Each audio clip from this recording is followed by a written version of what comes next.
The Senate will come to order. The chaplain will lead the Senate in a prayer.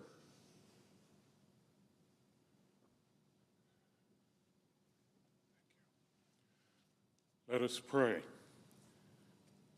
Almighty God, you know all about us. You know when we sit down and rise up. You know when we trespass and when we obey. Purge our lives of every wrong thing, that we may glorify you in all we think, say, and do. Lord, guide our lawmakers in their daily work. Enlighten their minds so that they can find solutions to the chaos and confusion in our world. Teach our senators to listen for your voice and to wait for your guidance. Lift their lives from the cacophony of contention to the concord of a caring community where lawmakers pray for and support each other. We pray in your great name. Amen. Please join me in reciting the Pledge of Allegiance to the flag. I pledge allegiance to the flag of the United States of America and to the republic for which it stands, one nation, under God, indivisible, with liberty and justice for all.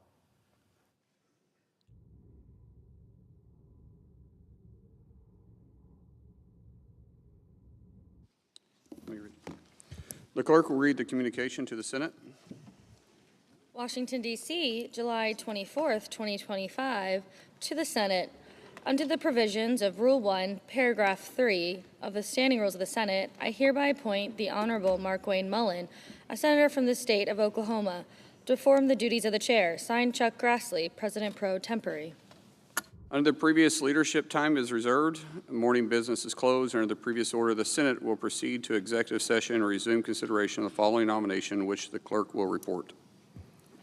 Nomination, Department of Defense, Matthew Lohmeier of Arizona to be Undersecretary of the Air Force.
Mr. President.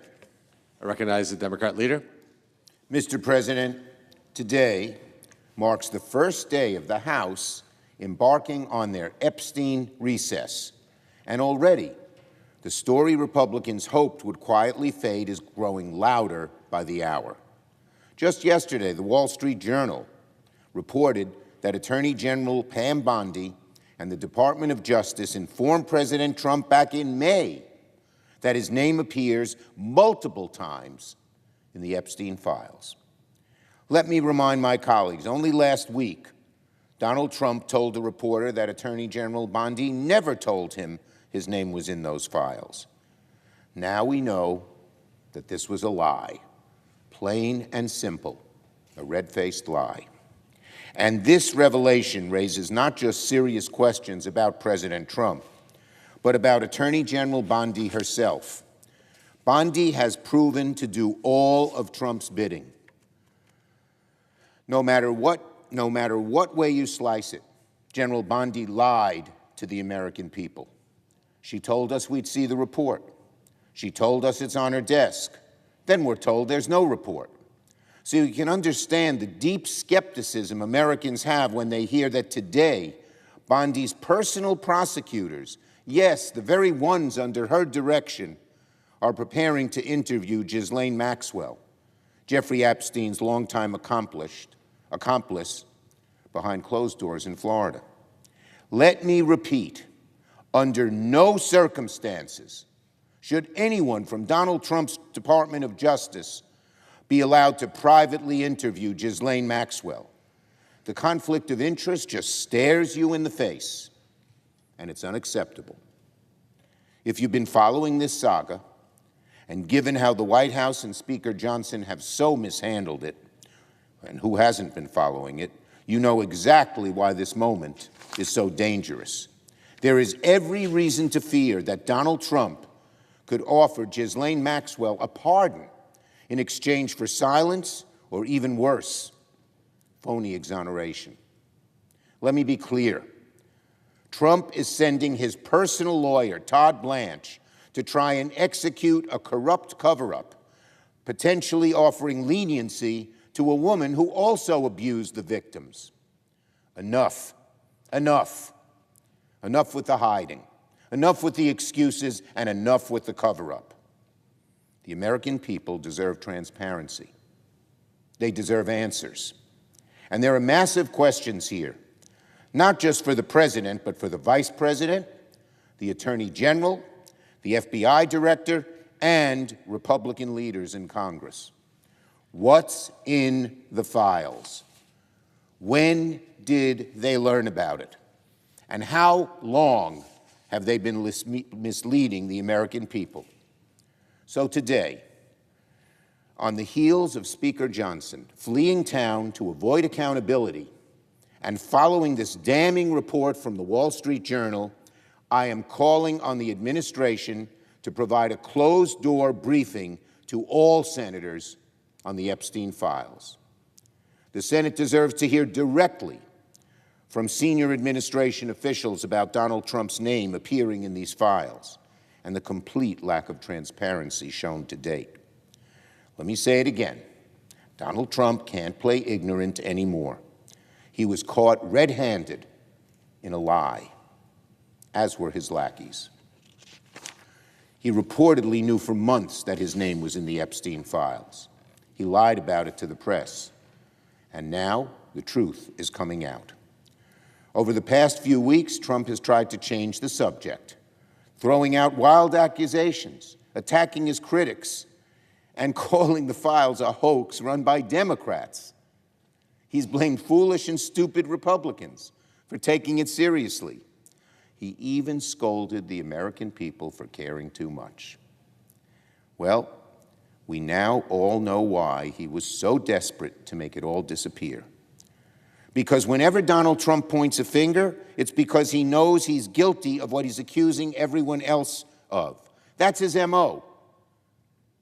When he does something, when he knows he's done something wrong, instead of admitting it, instead of trying to make amends, he points the finger at someone else and accuses them of the very thing he has done. That's how he's lived his whole life. That's how he's conducted this presidency. As I said, it's his MO. Let us not forget, Donald Trump campaigned just several months back on releasing the Epstein files. Donald Trump was the only president or politician to ever campaign on releasing the Epstein files. And now, very simply, Americans are demanding he honor it. A good number of people voted for Trump because he promised to be their voice against the so-called deep state. But now they have seen he is very much part of that deep state. He's right in the middle of it. People believed he would drain the swamp. Now he's right in the middle of the swamp. And that's why Americans across the political spectrum, right, center, left, Democrats, Republicans, independents, Americans across the political spectrum are angry with Donald Trump because they now are seeing his promise to drain the swamp was total fiction. He's in the middle of it. He's adding to it. Trump promised transparency. He told his supporters he'd expose the truth. He's done the opposite. He's smothered it more than ever before. And meanwhile, House Republicans had the chance to show courage, to do the right thing and act. But instead, Speaker Johnson ran for the exits, sending everyone home early and triggering what we now call the Epstein recess. But I'd say to Speaker Johnson, I'd say to Donald Trump and his minions, I'd say to all of my Republican colleagues in the Senate, this issue isn't going away. It's only getting bigger and more dangerous the longer Republicans ignore it. Instead of focusing on appropriations or national priorities like transparency for Americans or funding the government, Speaker Johnson and House Republicans will be left cleaning up this mess, a mess of their own making. Republicans cannot escape the issue, not next week, not next month, not until the American people get answers and the transparency they were promised. Now on the Bove cloture vote. Later today, Senate Republicans will hold the first procedural vote on one of Donald Trump's nastiest judicial nominees to date, Emil Bove. Mr. Bove is beyond unqualified and unworthy of the federal bench. He's an existential threat to the rule of law and our democracy as we know it. Mr. Bove is far from the mainstream as any judicial nominee we've considered in this chamber. He's a Trumpian henchman, the extreme of the extreme of the extreme. He's openly hostile to the rule of law. He's fundamentally opposed to democratic norms. He lacks the temperament to serve as a jurist. And above all, Bove is religiously obedient to Donald Trump. We all know that one of the only things that matters to this president is brazen, unyielding obedience to him, no matter how wrong he is, no matter what lies he tells. Mr. Bove made a name for himself by cleaning up Donald Trump's dirty laundry. That's what he did. He cleaned up Donald Trump's dirty laundry. He's a devout January 6th apologist who defended Trump as his personal attorney after Trump was charged with inciting the insurrection. At the Justice Department, he wielded his power to fire prosecutors working on January 6 criminal cases and punish FBI agents, people who've dedicated their lives to our country and were simply following the law. He goes out and tries to punish them because they stopped Donald Trump's insurrection. So instead of working to hold the January 6 rioters accountable, Bove sided with the rioters who desecrated the building and violently attacked our police officers. Imagine Republicans going after people who attack police officers, all because Donald Trump incited an insurrection that he now lies about. Well, that's who Mr. Bove is. And it's not even the all of it. While at the Justice Department, Mr. Bove reportedly told DOJ lawyers to ignore court orders and even deliberately mislead judges. That's what he said. That's what he reportedly told DOJ lawyers. Ignore court orders and mislead judges. Can you believe this? We're trying to put this guy on the bench. How low can our Republican colleagues go in obeisance to Donald Trump when so many of them, not all of them, but so many of them know he's wrong. If there's even a shred of truth to these allegations, that alone is enough to disqualify Mr. Bove from ever holding federal office and federal judgeship above all. But my Republican colleagues don't seem to want to get to the facts. Republicans are so afraid of Donald Trump, so willing to do whatever he says, that many of them are going along with Bove's nomination without a whisper, without so much as a whisper of scrutiny. Also, all the signs are pointing towards Bove being a disastrous judge who will take advantage of his power on the Third Circuit to settle scores and advance the Trump agenda. So Republicans have a decision to make. If they still have any respect left for the Senate as a check on the executive, if they still have any respect for our judiciary and the rule of law, then Republicans should join Democrats, vote no on Mr. Bove's nomination. And finally, on a more solemn note, today marks 27 years since Detective John Gibson and Officer Jacob Chestnut of the Capitol Police were killed in the line of duty defending the Capitol building from a lone gunman. In the face of grave danger, not only to themselves, but to all of us who were in the Capitol that day, I was a congressman then, Detective Gibson and Officer Chestnut responded with extraordinary courage and heroism. Because of their sacrifice, a potentially catastrophic situation was contained in a matter of minutes, and countless innocent lives were spared. So today we honor the memories of Detective Gibson and Officer Chestnut, and we thank all of our Capitol Police for doing the work they do day in and day out to keep the Capitol complex safe and secure. I yield the floor. And note the absence of a quorum. The clerk will call the roll. Ms. Alsobrooks.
Mr. President.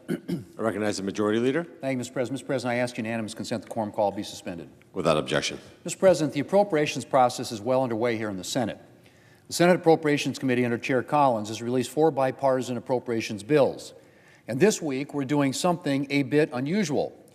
We're bringing appropriations legislation to the floor. Now, why do I say that's unusual, Mr. President?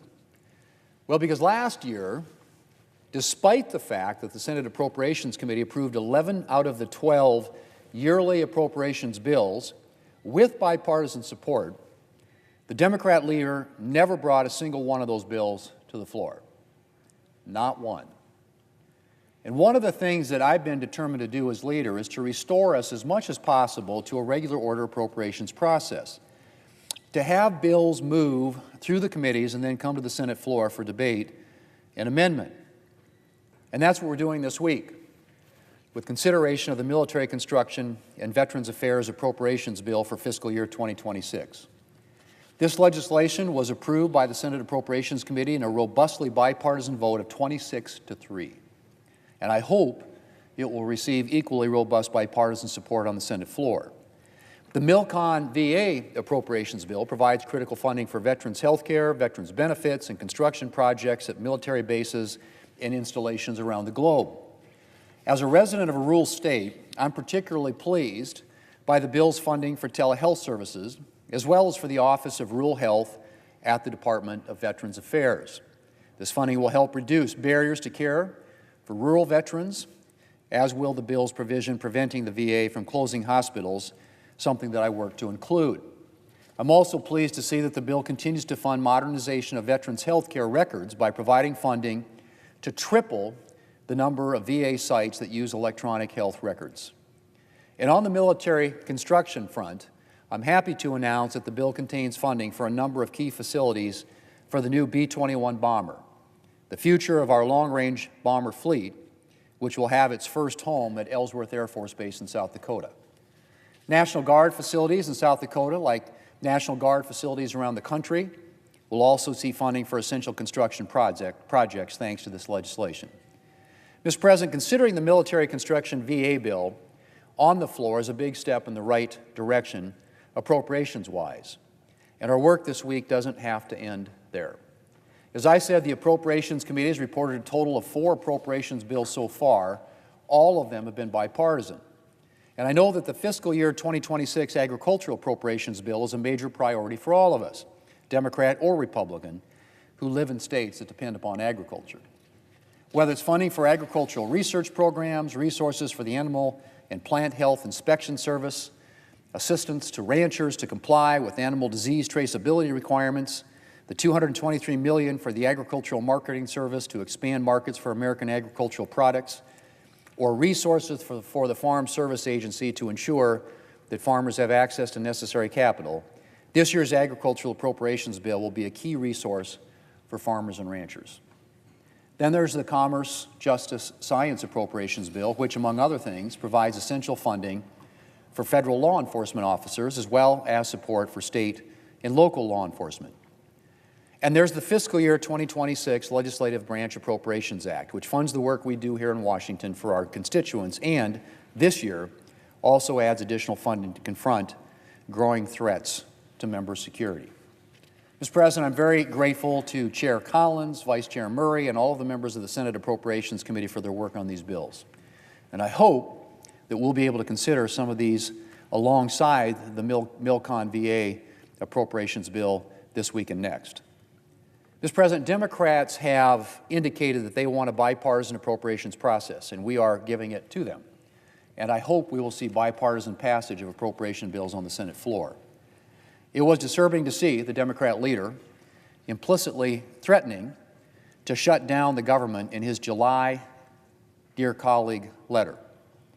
But I'm hopeful that he does not represent the views of Senate Democrats as a whole. Members of both parties should have a strong interest in a regular order bipartisan appropriations process. And I'm pleased that we managed to begin on a bipartisan basis this week. And I hope, Mr. President, that the process will continue in a bipartisan way as we move toward September's deadline. Mr. President, I yield the floor. I suggest the absence of a quorum. The clerk will call the roll. Ms. Alston-Brooks.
President. I recognize the Majority Whip. Thank you, Mr. President. Mr. President, I ask unanimous consent that the quorum call be vitiated. Without objection. Thank you, Mr. President. I come to the floor today to mark an important milestone in this new administration. Senate Republicans have now confirmed more than 100 nominees in President Trump's second term. This is significant progress in filling critical government positions. It took relentless procedural battles to accomplish this. It included full days, long nights. Why? Because Democrats are waging a coordinated campaign of obstruction. Under the Constitution, the Senate is meant to provide advice and consent. We do it on presidential nominations, do it on a number of things. Specifically with regard to nominations, this means an honest evaluation of qualifications, and it means a vote in the United States Senate. Now, for more than 6 months, Senate Democrats have turned advice and consent into automatic opposition. It doesn't just delay President Trump, it damages the country. Democrats have filibustered all but one of President Trump's nominees, and that was the very first nominee, Marco Rubio, to be Secretary of State. He was confirmed on day one of the administration. Since then, it has been a wall of obstruction. Democrats filibustered positions requiring confirmation that have never before even had a roll call vote in the United States Senate. They've gone by unanimous consent. Democrats filibustered the chief of protocol for the State Department, the chief of protocol. Democrats filibustered the Undersecretary of Commerce for Industry and Security. They filibustered the Undersecretary of Defense for Research and Engineering. Today, 138 nominees who have already been approved by a full vote in Senate committees are caught here in Senate floor purgatory. Democrats in the Senate seem to have a new litmus test. President Trump nominates you, Democrats are against you. Period. End of story. Yesterday, the Senate confirmed 4 nominees: the Assistant Secretary of Commerce for Communications and Information, the Undersecretary of Treasury for Terrorism and Financial Crimes, a district judge for the Eastern District of Missouri, and the Assistant Administrator at the Environmental Protection Agency. All qualified, all vetted, all experienced, each and every one filibustered. The Democrats forced the Senate to burn every minute of available time before the Senate was permitted to vote. When Democrats delay nominations and nominees, people specifically charged to fight drug trafficking, to protect the environment, to track terrorists, it delays justice. It makes our nation weaker and less safe. It tells Americans that Democrats care more about politics than they do problem solving. Now Democrats are targeting President Trump's nominee to the U.S. Court of Appeals for the Third Circuit. We just heard the Senate Minority Leader talk about that nominee. By any objective measure, Mr. Bove is qualified, Georgetown law, top 5% of his class, a decorated former prosecutor, someone who took on and took down violent criminals, drug traffickers, terrorists. But because he worked for President Trump, he's now a target of a politically motivated hit job. During his confirmation, he said this under oath. He said, "I have never advised a Department of Justice attorney to violate a court order." The facts support his testimony. So today, Senator Schumer came to the floor and said of Mr. Bove, he said he was, quote, "as extreme as anyone we've considered in this chamber." Mr. President, let me recall for the body some of the people that were nominated to the Biden administration, supported by Chuck Schumer, when he takes an attack on such a qualified nominee as we're debating and discussing and voting on today. Democrats confirmed as U.S. Attorney from Massachusetts someone who released a list of charges that she would refuse to prosecute if she was confirmed. She said, "I refuse to prosecute shoplifting, drug possession with intent to distribute." Okay, under the Democrats, they want her confirmed as the U.S. Attorney, and they did that for Massachusetts. They also confirmed in 2021 under Joe Biden an Assistant Attorney General who supported efforts to, quote, fund the police. And then they supported and nominated and confirmed a judge for the United States Court of Appeal for the 11th Circuit, a judge who worked for a left-wing organization that, listen to this, Democrats, repeatedly called for a complete reimagining of policing in this country. That's what they're for. That's who they are. That's the Democrats today. So the kicker of all of this, Mr. President, is the Democrats' radical nominee for the Third Circuit in 2024, this same position, opposed by more than 20 police groups. 20 police groups, served on the board of advisors of a group that called cop killers freedom fighters. The Democrats came to this to support a nominee by the president, then Joe Biden, who was a member of a board of advisors for a group that called cop killers freedom fighters and advocated for their release. Nevertheless, Democrats strongly supported the confirmation. They relented only after President Trump won the election. Mr. President, Republicans are working hard to get America back on track. On another matter, Mr. President, this Saturday marks the Day of the American Cowboy. This national celebration began 20 years ago. It started by my predecessor, Senator Craig Thomas, and I'm proud to continue it with Senator Cynthia Lummis today. By celebrating the American cowboy, we celebrate the men and the women who transformed a vast frontier into vibrant communities. The people who paved the way for the American dream from the saddle of a horse, they made America great. The people who continue to believe that freedom is a gift from God, not from the government. That's who cowboys are. The American cowboy represents the grit and the values that America is built on. Now, I'm from Wyoming, and in Wyoming we believe in the cowboy code, and we live it each and every day. It says, live each day with courage. Take pride in your work. Do what needs to be done. That's what we do in the West. And we need these values more than ever in America, and especially in Washington, D.C. Because cowboys will tell you, it's not about the boots on your feet, not about the hat on your head, it's about the values you embrace, values that cowboys truly represent. The character matters more than the credentials. The actions speak louder than words. The best government is the government that trusts the people to govern themselves. The American frontier spirit is alive and well today. President Ronald Reagan said when he was in Cheyenne, Wyoming, in the American West, he said the thing he loved about Wyoming and the West, he said, people here still believe the future is ours to shape. People in the West continue to create and shape that future each and every day. Thank you, Mr. President. I yield the floor. Note the absence of a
Mr. President, Senator from Pennsylvania.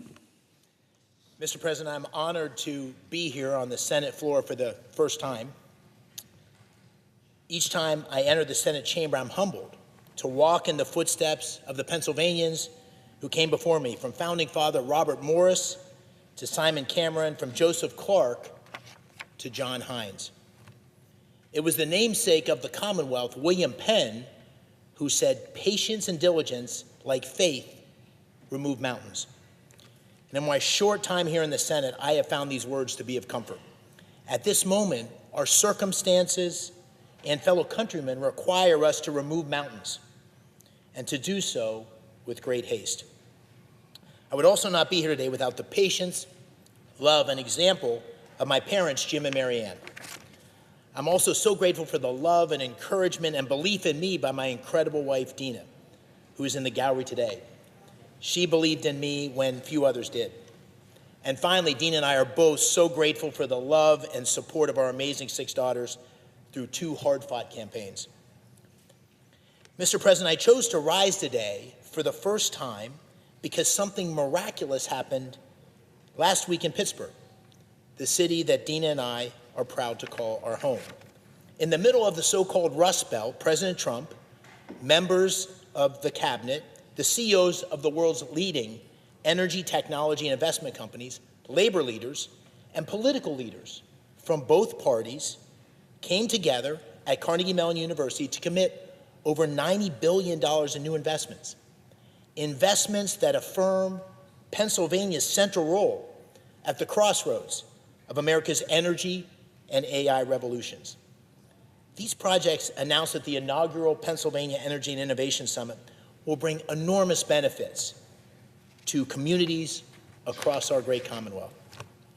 New data centers and power plants in northeastern Pennsylvania, data centers and hydroelectric power in York and Lancaster counties, new natural gas power capacity and production in western Pennsylvania, and plans by Pittsburgh's iconic Westinghouse to begin constructing 10 large nuclear reactors by 2030.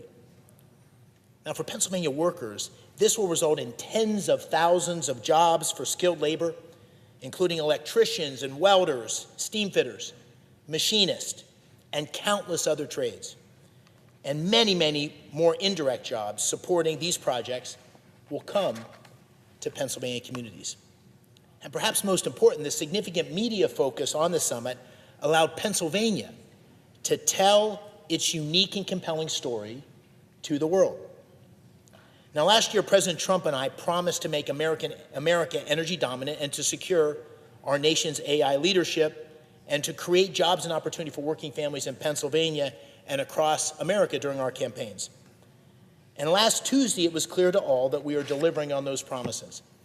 These investments come at a defining moment, not only for Pennsylvania, but also for the future of our great nation. Embracing the AI revolution and achieving energy dominance will require us to do something very special, once again build in the United States. And in this process, we can revitalize the American dream for all Pennsylvanians and for all Americans by training and deploying workers across our economy, from the trades to engineers to our very finest scientists. The stakes could not be higher. If the United States does not rise to this challenge, we risk putting our future in the hands of the Chinese Communist Party, which seeks to dominate industries and technologies that will define the 21st century. This is a competition we must win.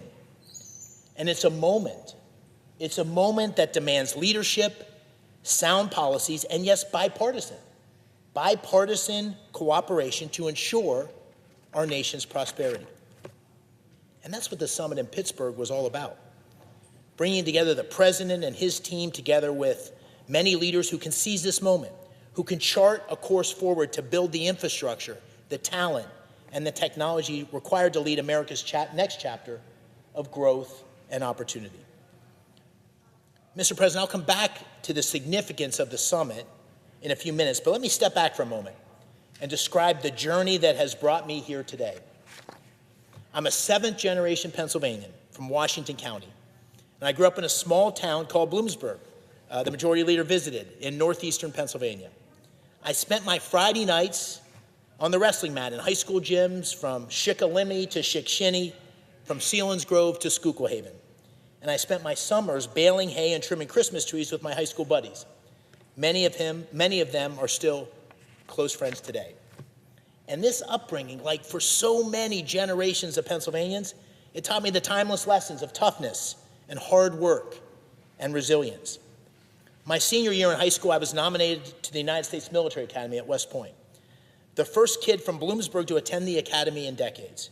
And there I learned 3 words that General MacArthur called the rallying points for every cadet: duty, honor, country. 3 years after graduating, I saw these words put into action when I deployed with the 82nd Airborne Division to Saudi Arabia and later Iraq during Operation Desert Storm. Following the Army, I joined and eventually led a successful technology company in Pittsburgh. I served in several senior positions in the government at the intersection of national security and our economy. And I led as CEO one of the world's great global investment firms. But Mr. President, nothing I have done in my life compares to the honor of serving as the 54th elected senator from the Keystone State. And I'm also proud, following the great senator from Rhode Island, to be the 9th senator in American history who is a graduate of West Point.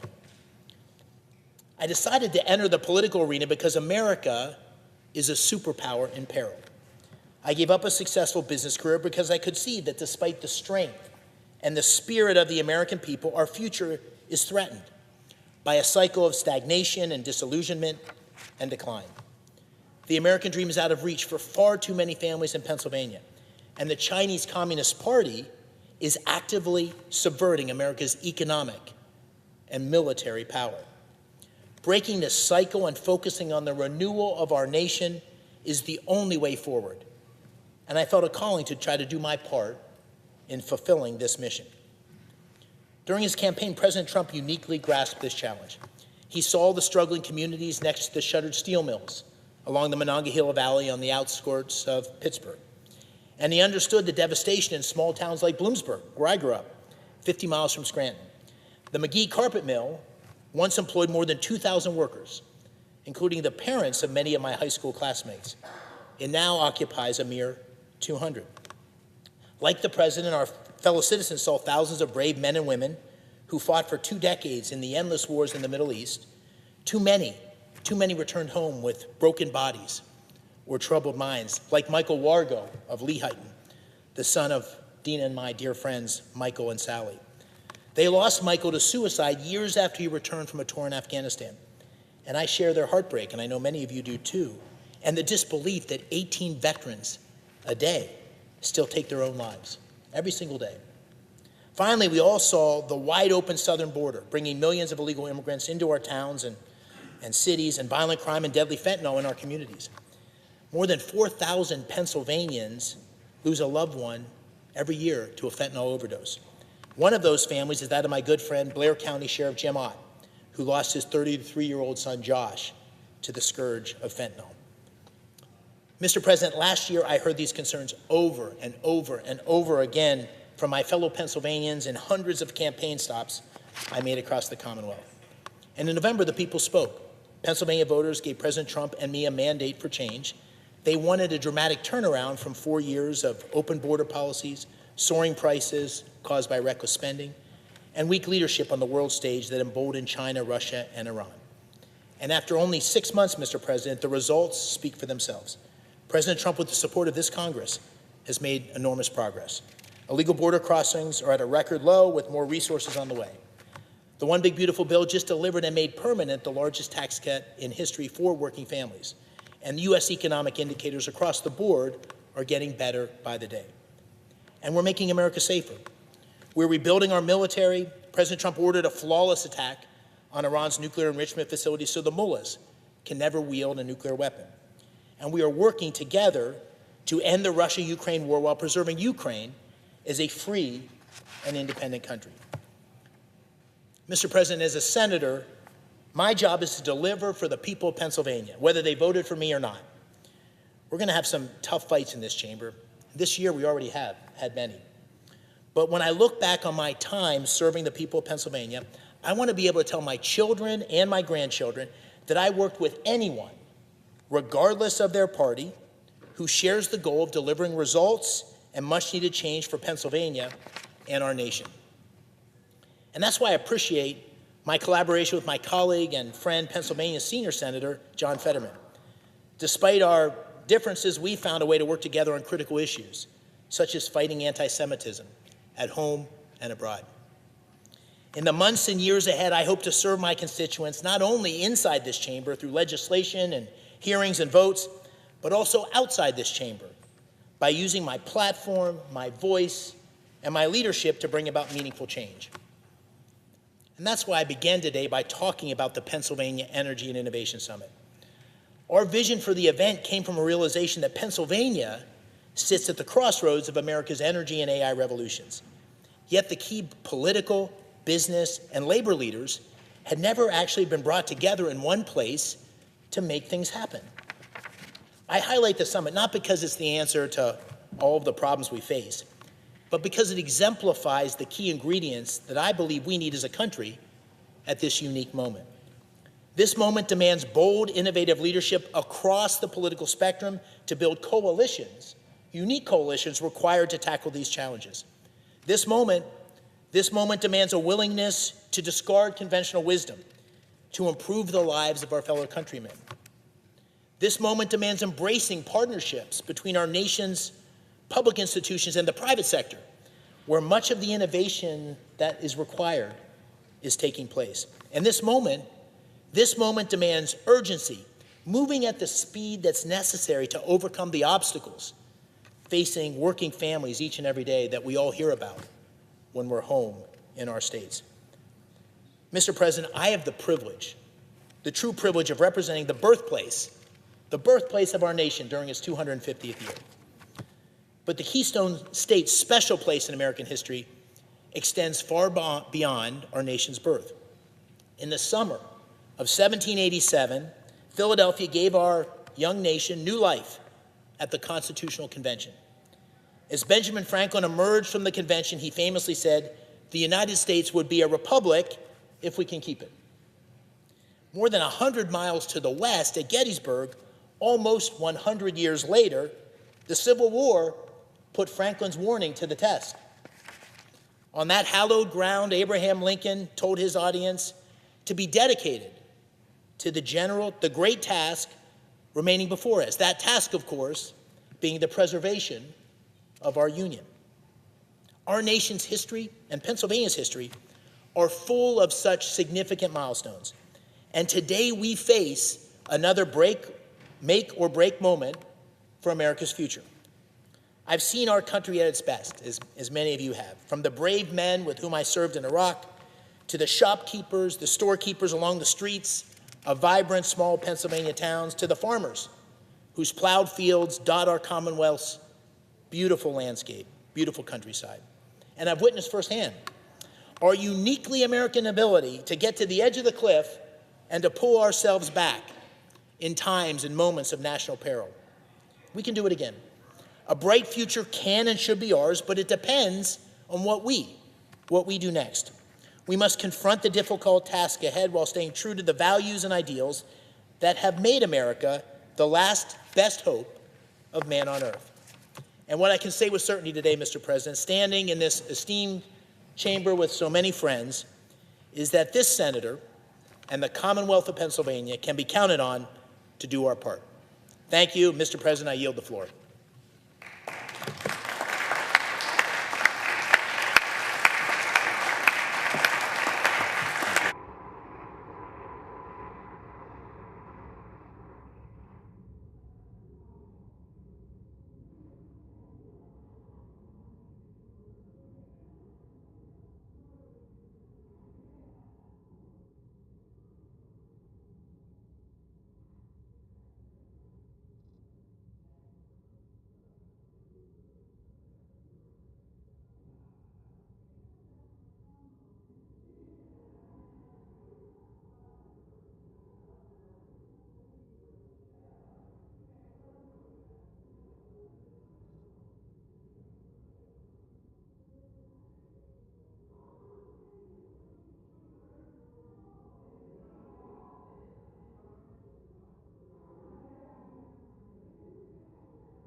Mr. President, Senator from Arkansas.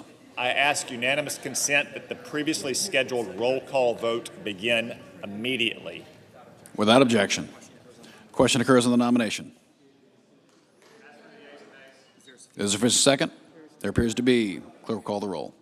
Ms. Also Brooks, Ms. Baldwin, Mr. Banks, Mr. Barrasso.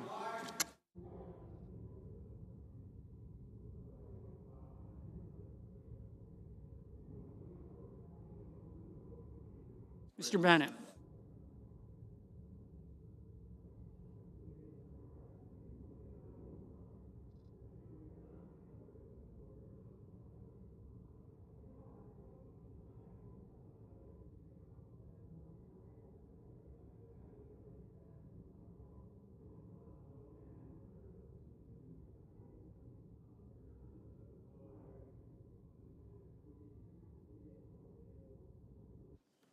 Mrs. Blackburn, Mr. Blumenthal, Ms. Blunt-Rochester, Mr. Booker, Mr. Bozeman, Mrs. Britt, Mr. Budd, Ms. Cantwell, Mrs. Capito, Mr. Cassidy, Ms. Collins, Mr. Coons, Mr. Cornyn, Ms. Cortez Masto, Mr. Cotton, Mr. Kramer, Mr. Crapo, Mr. Cruz, Mr. Curtis, Mr. Daines, Ms. Duckworth, Mr. Durbin, Ms. Ernst, Mr. Fetterman, Mrs. Fisher. Peter, you guys look like Arnold Schwarzenegger and Danny DeVito. Mr. Gallego,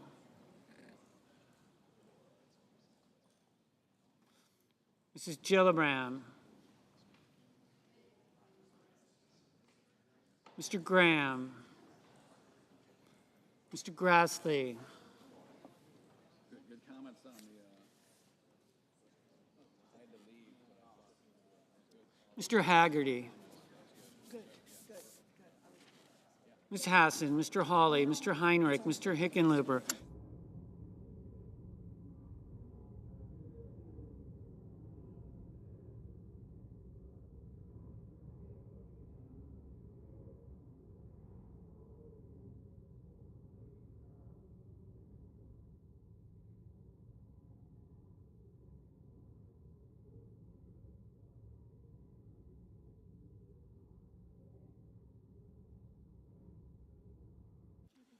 Mr. Hickenlooper, Mr. Rono, Mr. Hoven, Mr. Husted, Mrs. Hyde-Smith, Mr. Johnson, Mr. Justice, Mr. Kane, Mr. Kelly, Mr. Kennedy, Mr. Kim. Is this the Lohmeier vote? Yes. Mr. King, Ms. Klobuchar, Mr. Langford, Mr. Lee, Mr. Lujan, Ms. Lummis, Mr. Markey, Mr. Marshall, Mr. McConnell, Mr. McCormick, Mr. Merkley, Mrs. Moody, Mr. Moran, Mr. Moreno,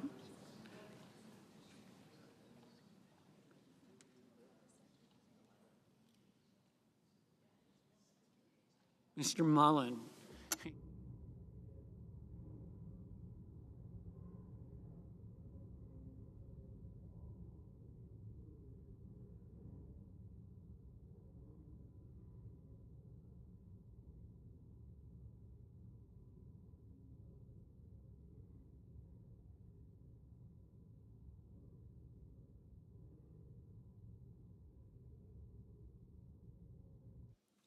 Mr. Mullen, Ms. Markowski, Mr. Murphy, Mrs. Murray, Mr. Ossoff, Mr. Padilla, Mr. Paul, Mr. Peters, Mr. Reed, Mr. Ricketts, Mr. Risch, Ms. Rosen, Mr. Rounds, Mr. Sanders, Mr. Schatz, Mr. Schiff, Mr. Schmidt, Mr. Schumer, Mr. Scott of Florida, Mr. Scott of South Carolina, Mrs. Shaheen, Mr. Sheehy, Ms. Slotkin, Ms. Smith, Mr. Sullivan, Mr. Thune, Mr. Tillis, Mr. Tuberville, Mr. Van Hollen, Mr. Warner, Mr. Warnock, Ms. Warren, Mr. Welch, Mr. Whitehouse, Mr. Wicker, Mr. Wyden, Mr. Young.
Senators voting in the affirmative: Barrasso, Budd, Cotton, Crapo, Daines, Ernst, McCormick, Mullen, Paul, Ricketts, Risch, Sheehy, Thune. Senators voting in the negative: Blunt, Rochester, Fetterman, Hassan, Klobuchar, Merkley, Rosen, Schumer, Smith, Warren, Welch, Wyden.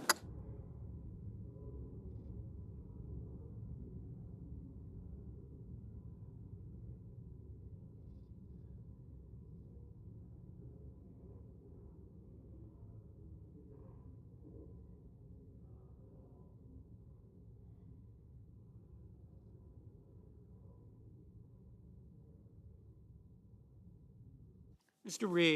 Reed, no. Ms. Murkowski, aye. Ms. Collins, aye. Mr. Schatz, no.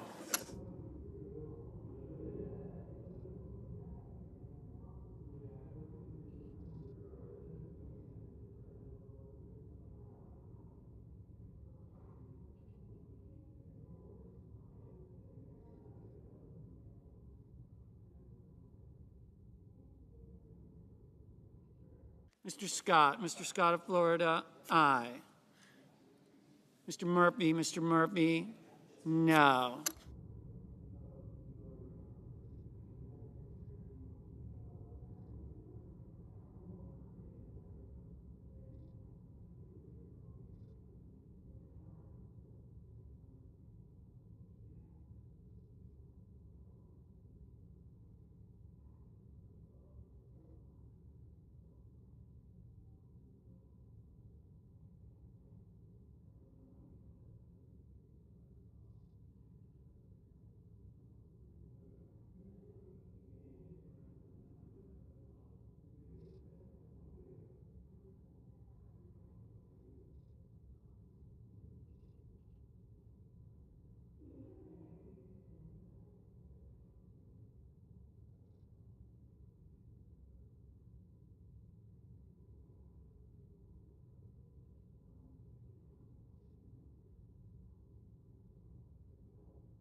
Ms. Duckworth, no.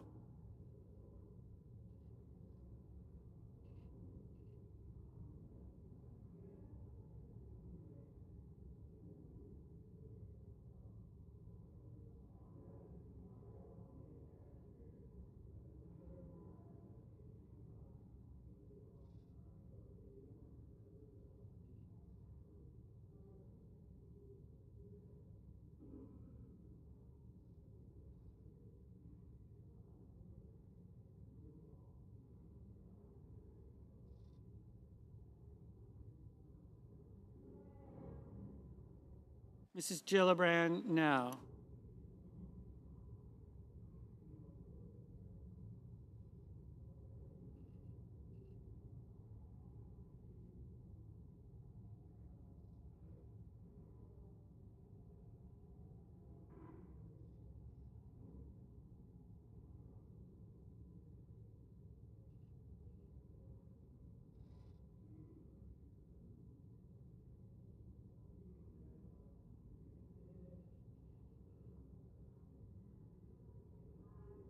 Mrs. Blackburn, aye.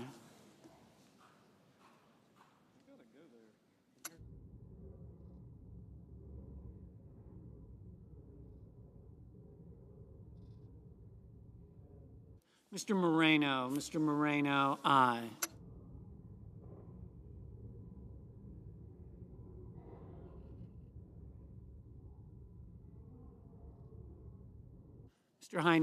Mr. Heinrich, no. Mr. Warner, no.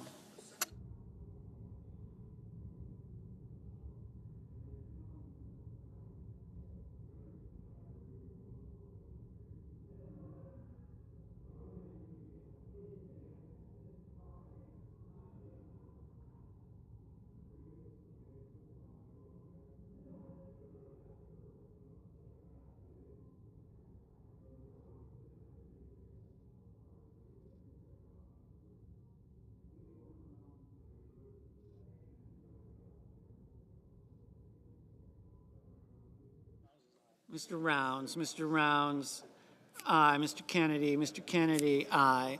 Mrs. Shaheen, no. Ms. Cortez Masto, no.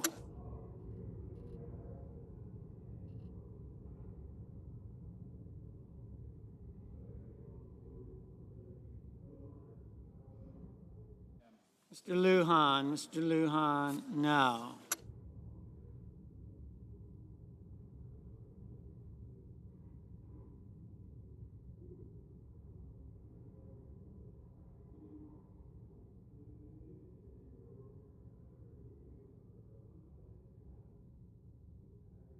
Mr. Young, aye. Mr. Markey, no.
Mr. Kane, no.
Ms. Lummis, aye.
Mr.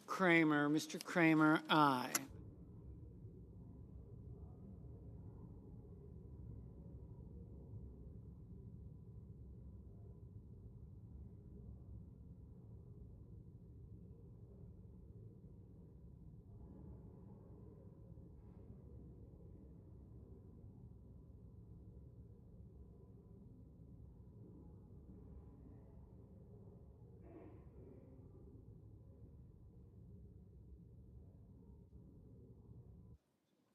Mrs. Murray, no.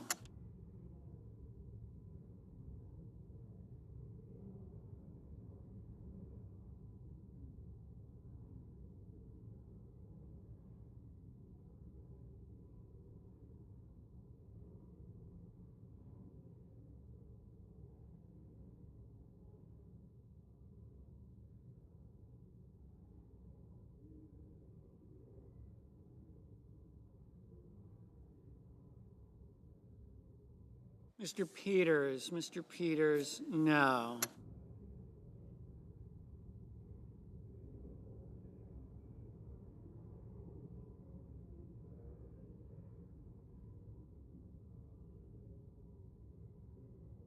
Mr. Tuberville, aye.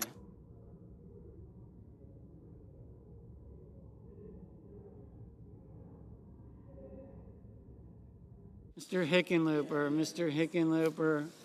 no. Mr. Marshall, aye.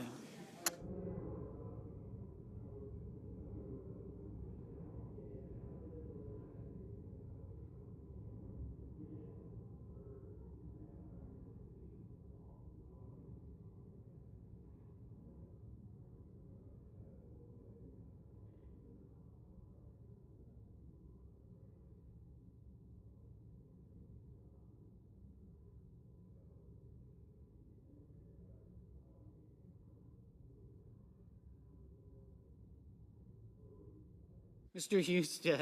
Husted, aye.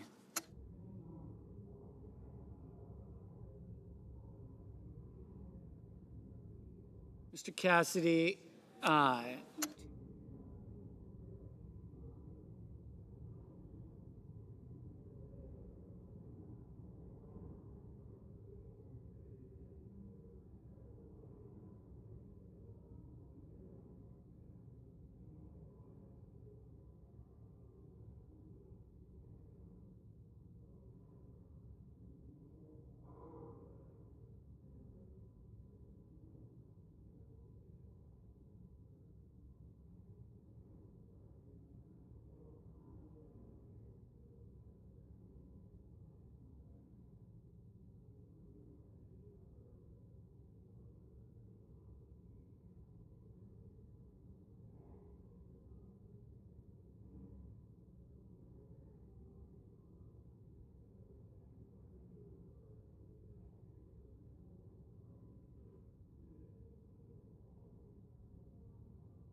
Mr. Banks, aye.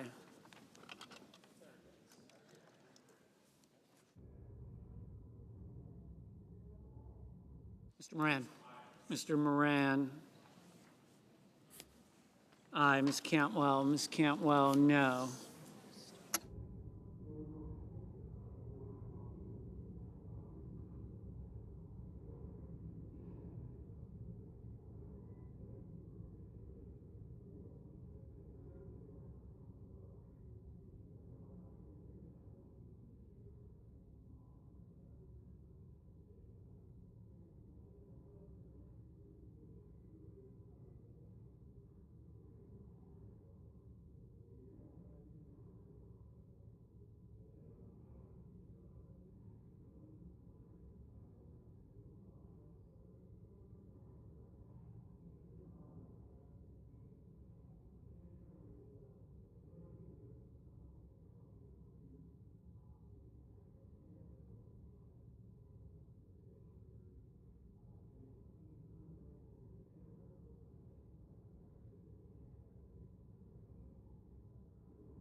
Mr. Sullivan, aye.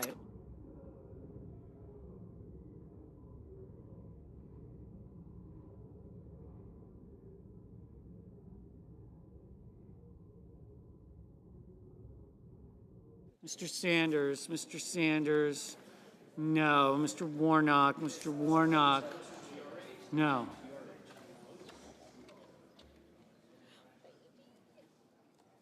So distracted.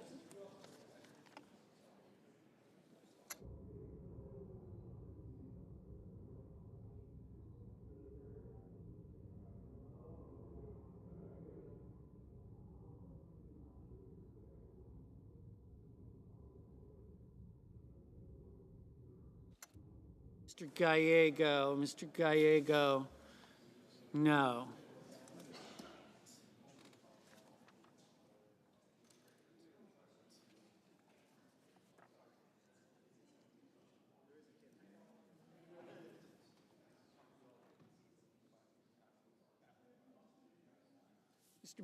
Mr. Bennett, no.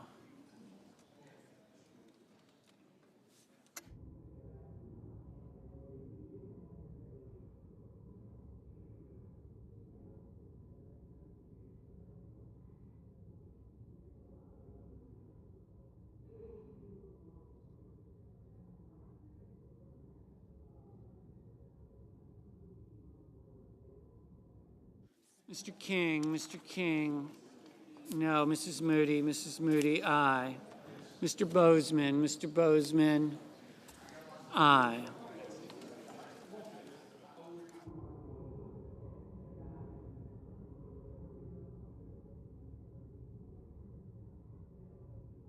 Mr. Blumenthal, no. Mr. Schiff, no.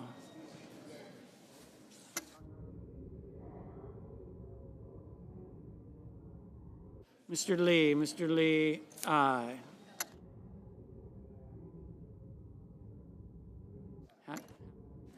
Mr. Johnson, aye.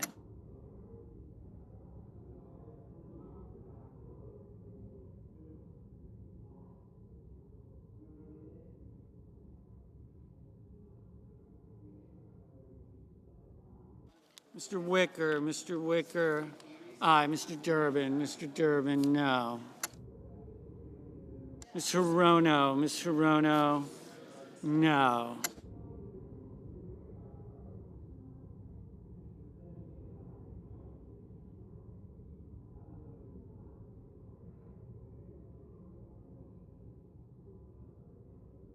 Mr. Kelly, no. Ms. Baldwin, no.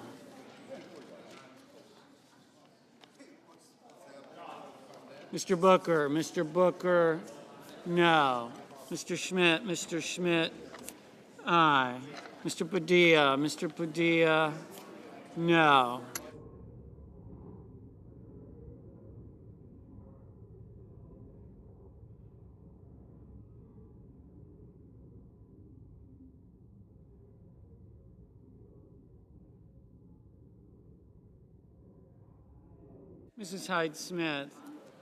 Mrs. Hyde Smith, aye.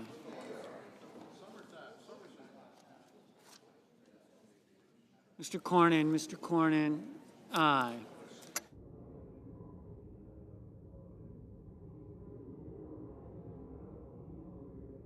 Mr. Justice, aye.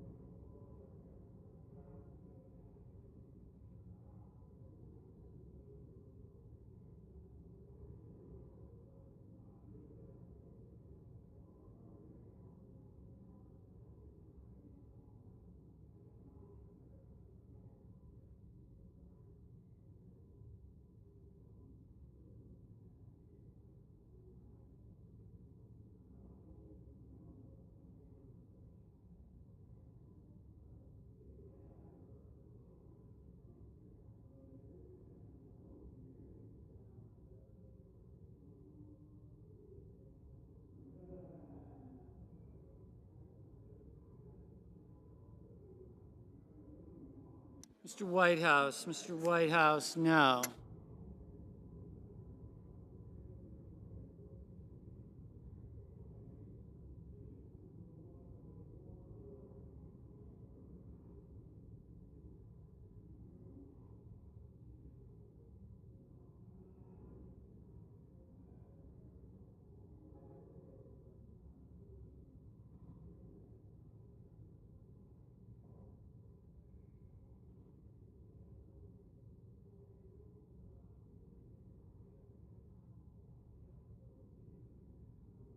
Mr.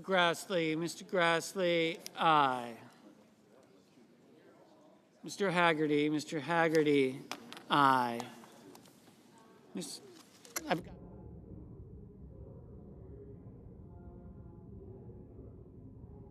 Mrs. Fisher, aye.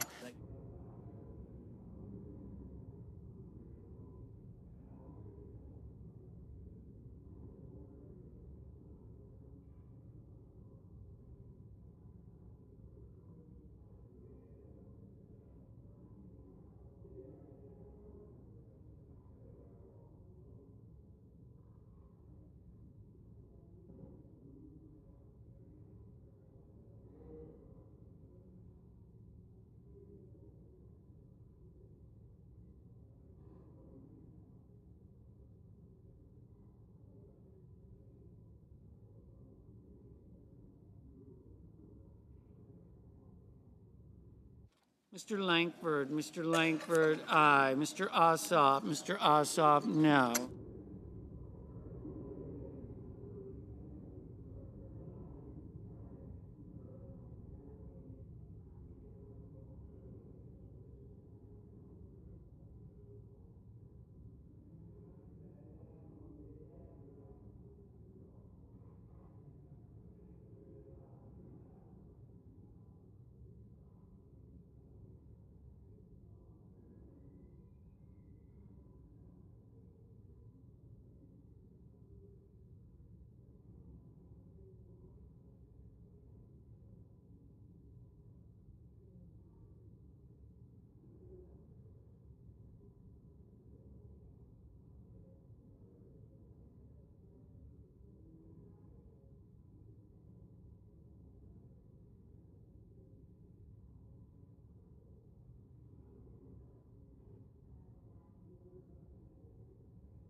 Mr. Graham, aye.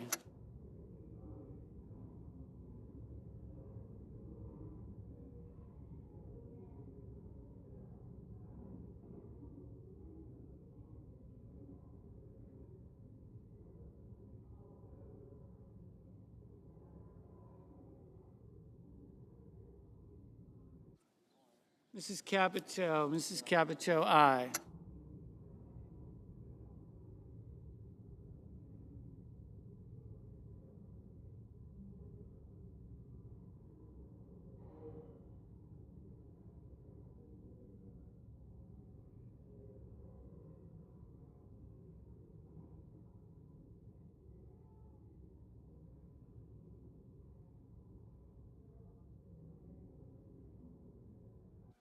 Ms. Slotkin, no. Ms. Brooks, no.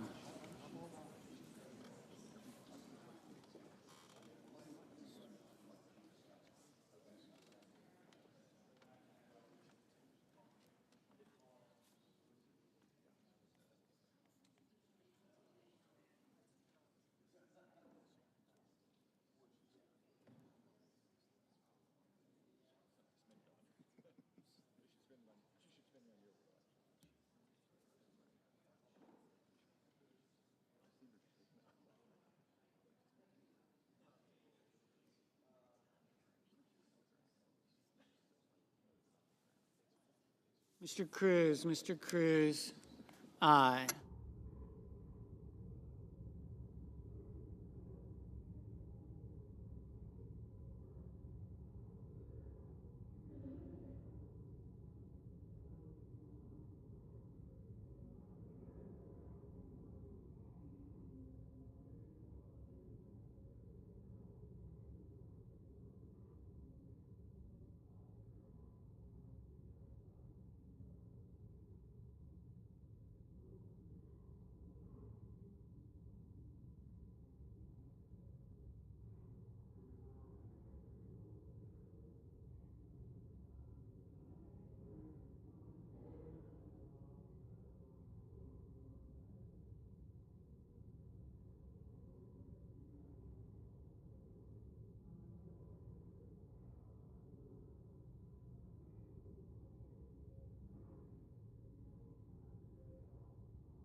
Mr. Coons, Mr. Coons. No.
Mr. Van Hollen, Mr. Van Hollen.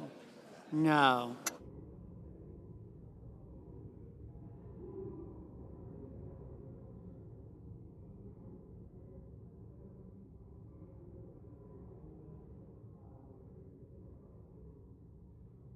Mr. Scott, Mr. Scott of South Carolina.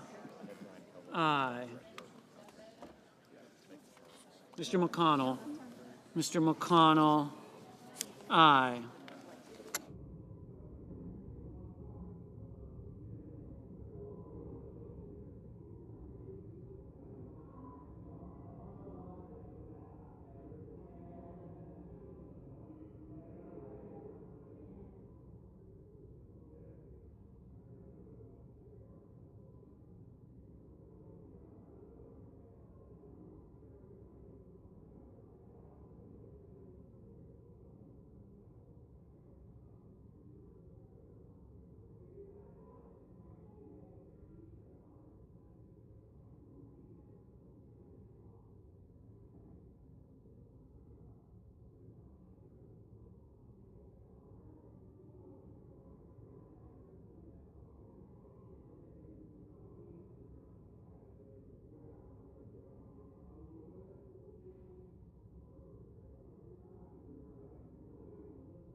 Mr. Hawley, Mr. Hawley. Aye.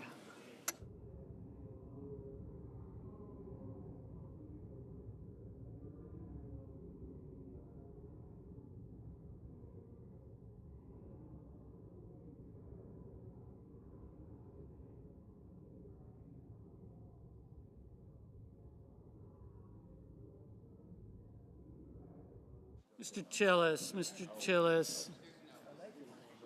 Aye.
Mr. Curtis, aye.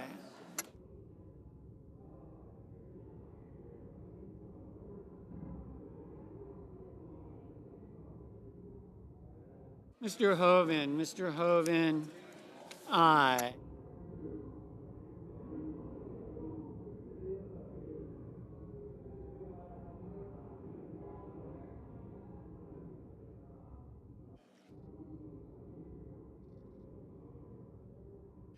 The yeas are 52, the nays are 46, and the nomination is confirmed.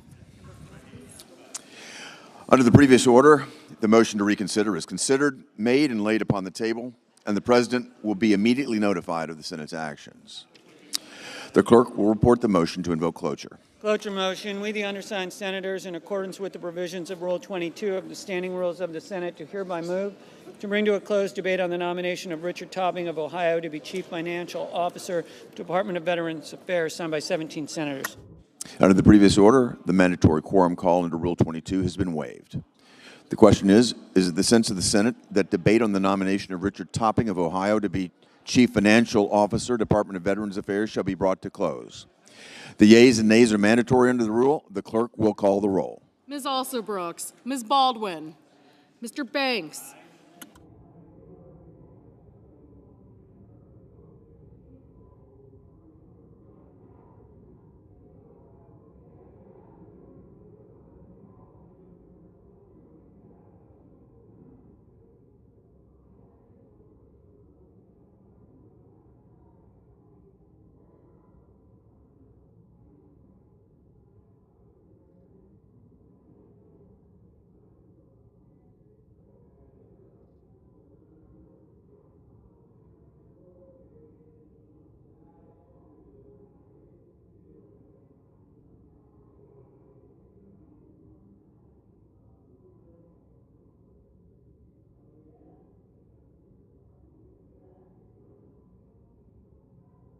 Mr. Barrasso.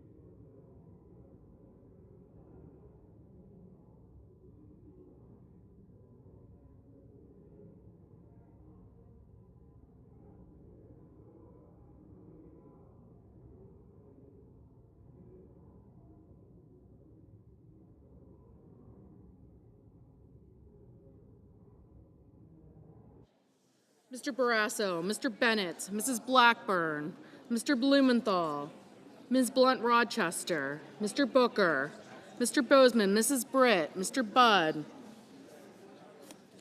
Ms. Cantwell, Mrs. Capito, Mr. Cassidy, Mr. Coons,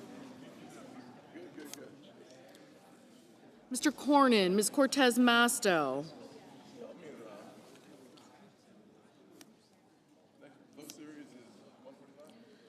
Mr. Cotton, Mr. Kramer, Mr. Crapo, Mr. Cruz, Mr. Curtis, Mr. Daines, Ms. Duckworth, Mr. Durbin, Ms. Ernst, Mr. Fetterman, Mrs. Fisher, Mr. Gallego, Mrs. Gillibrand,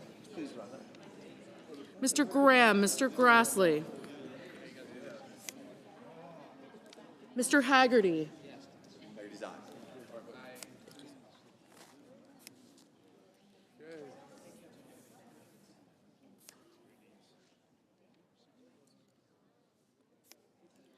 Ms. Hassan, Mr. Hawley, Mr. Heinrich, Mr. Hickenlooper, Ms. Hirono, Mr. Husted, Mrs. Hyde-Smith, Mr. Johnson, Mr. Justice, Mr. Kane,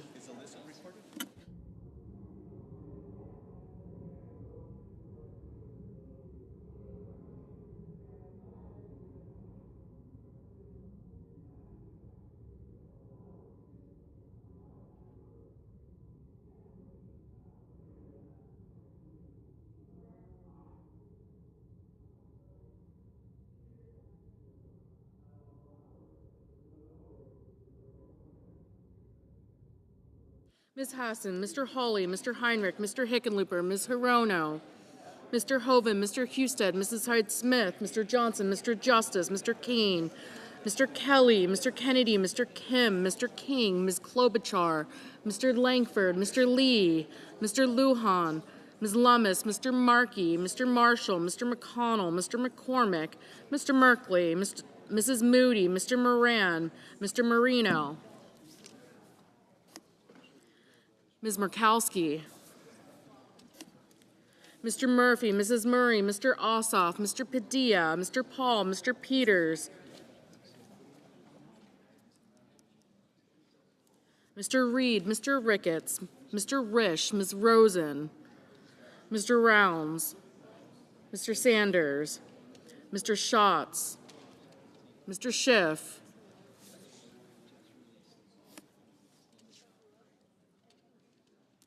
Mr. Schmidt, Mr. Schumer, Mr. Scott of Florida, Mr. Scott of South Carolina, Mrs. Shaheen, Ms. Slotkin, Mr. Sheehy, Ms. Slotkin, Ms. Smith, Mr. Sullivan, Mr. Thune, Mr. Tillis, Mr. Tuberville, Mr. Van Hollen, Mr. Warner, Mr. Warnock, Ms. Warren, Mr. Welch, Mr. Whitehouse, Mr. Wicker, Mr. Wyden, Mr. Young.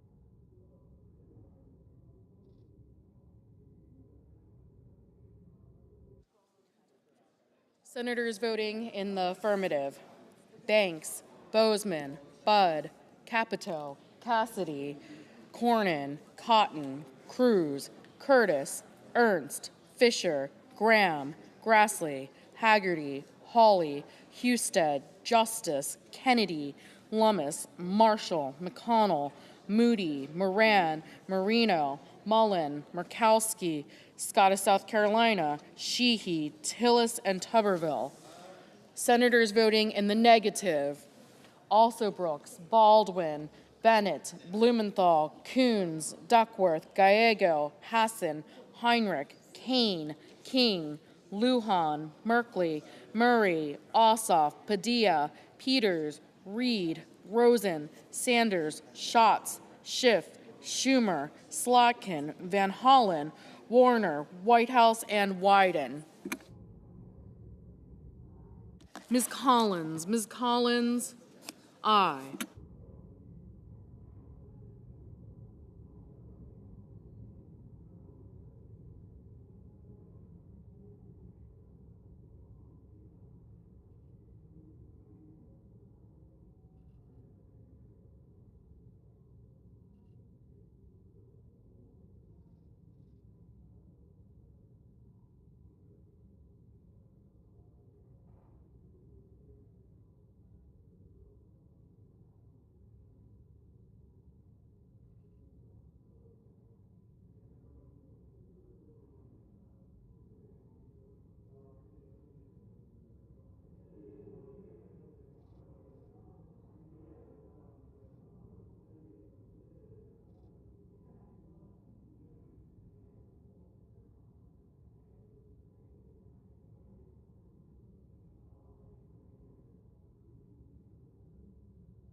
Mr. Rounds, aye.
Mr. McCormick. Mr. McCormick, aye.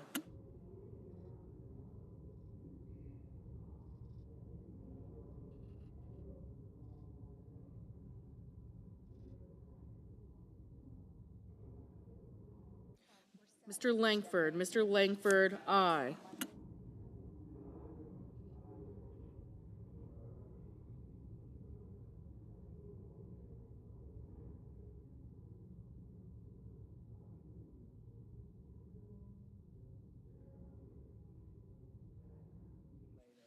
Mr. Lee. Mr. Lee, aye.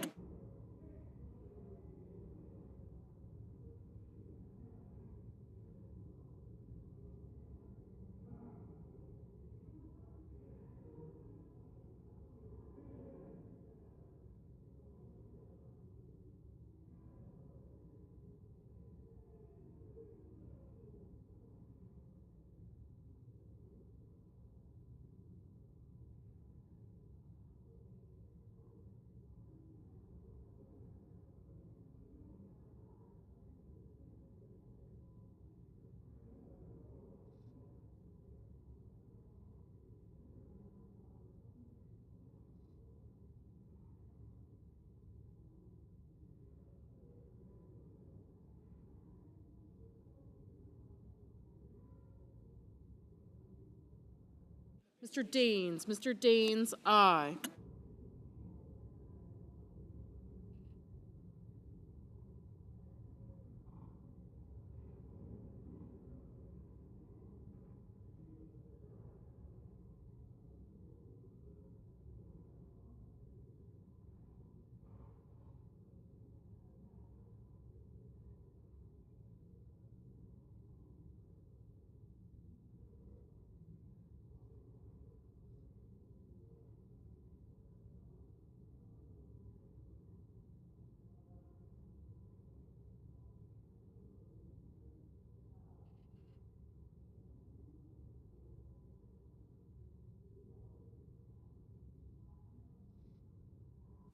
Ms. Warren. Ms. Warren, no.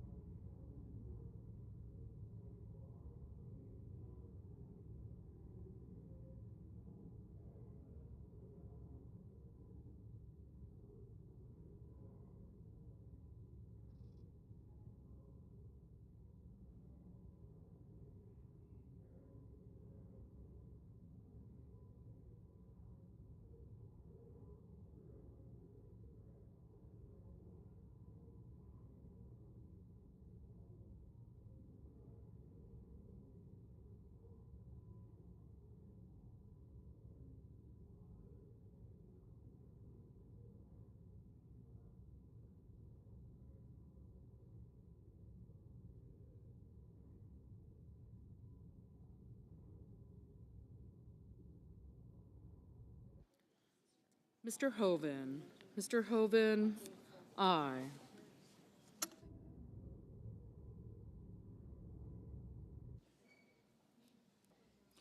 Mr. Murphy. Mr. Murphy, no.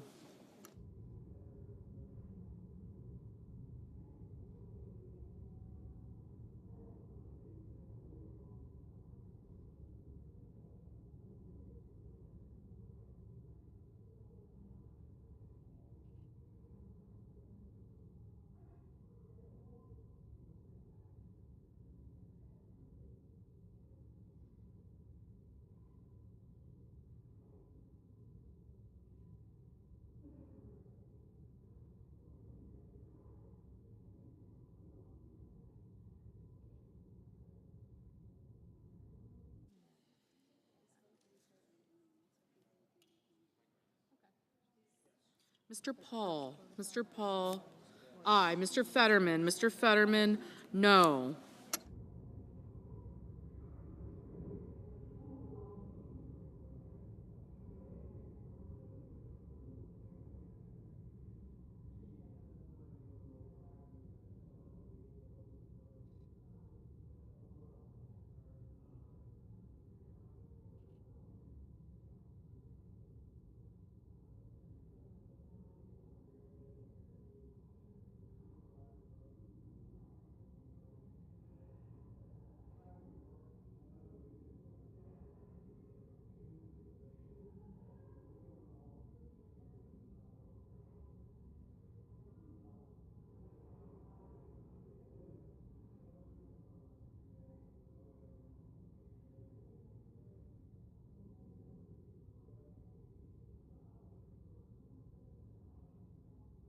Mrs. Shaheen, Mrs. Shaheen, no. Mr. Kelly, no.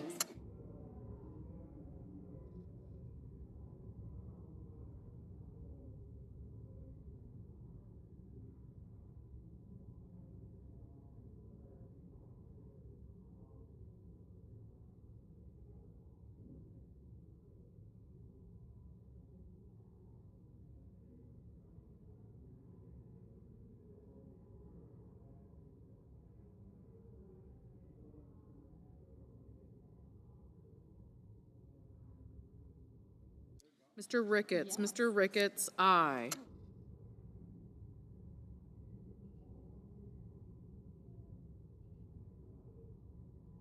Ms. Klobuchar, no.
Mr. Hickenlooper, no. Ms. Smith, no.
Ms. Cortez Masto, no.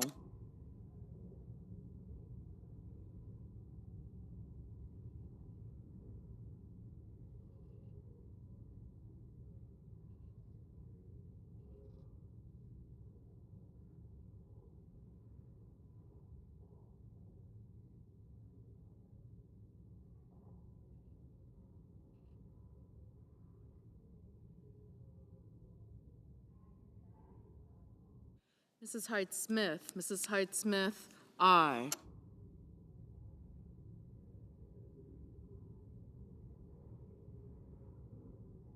Ms. Cantwell, no.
Mr. Durbin, Mr. Durbin, no.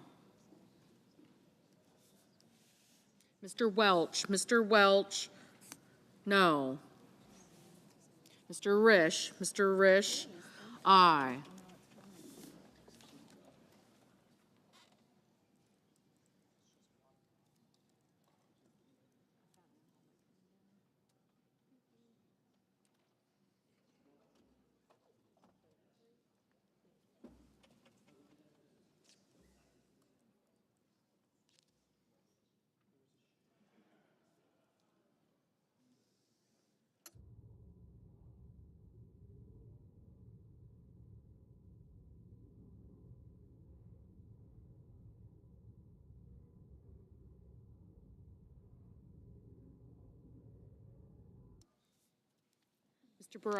Mr. Barrasso, aye.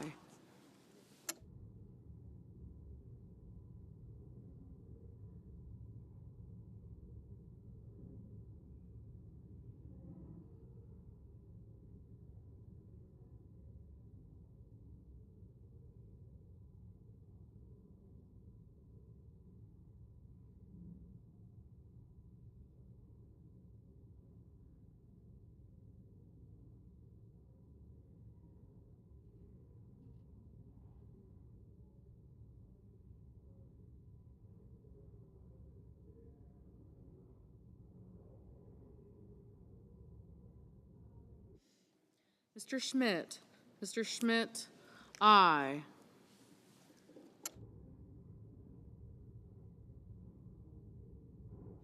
Mr. Kramer, aye.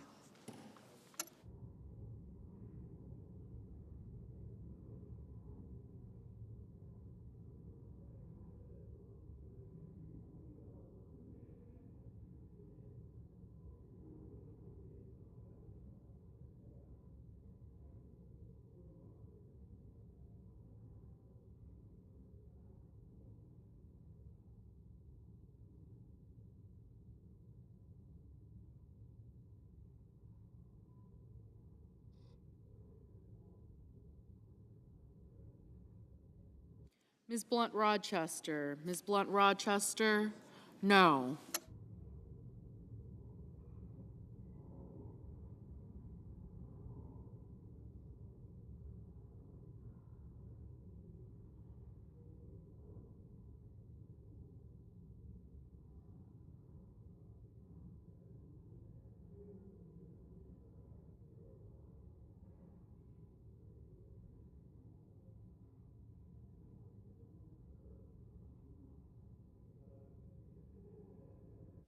Mr. Thune, aye.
Mrs.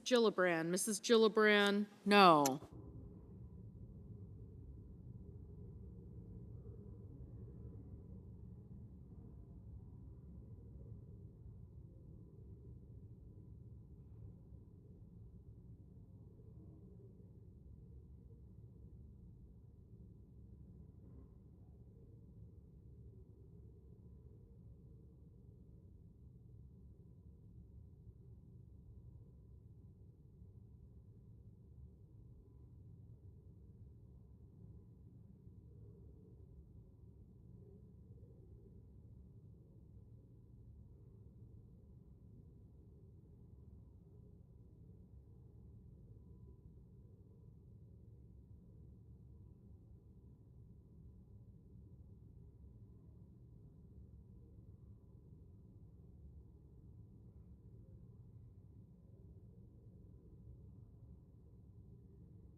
Mrs. Blackburn, Mrs. Blackburn, aye.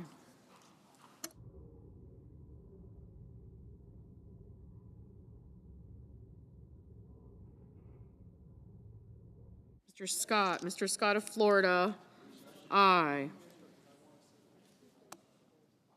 Mr. Booker, no.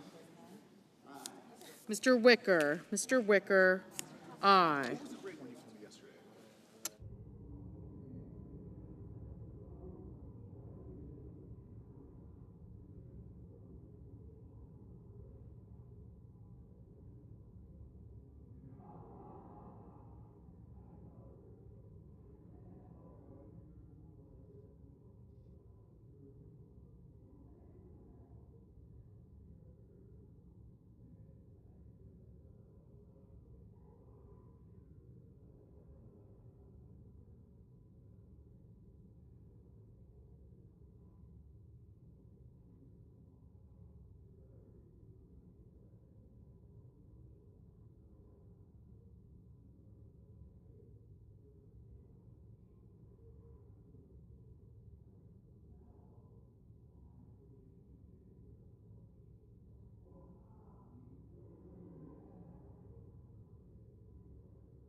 Mr. Crapo, aye.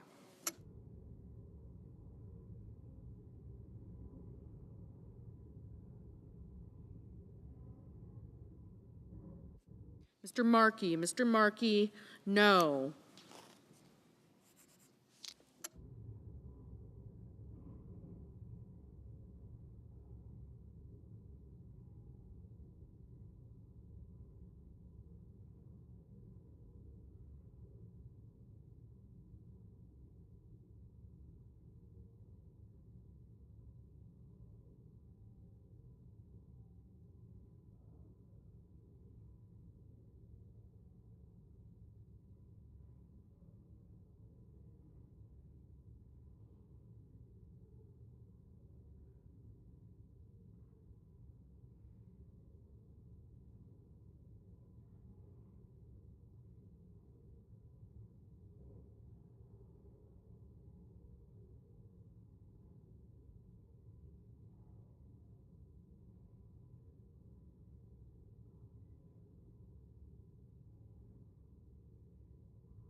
Mr. Young, aye.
Mr. Warnock. Mr. Warnock, no.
Mr. Johnson, aye.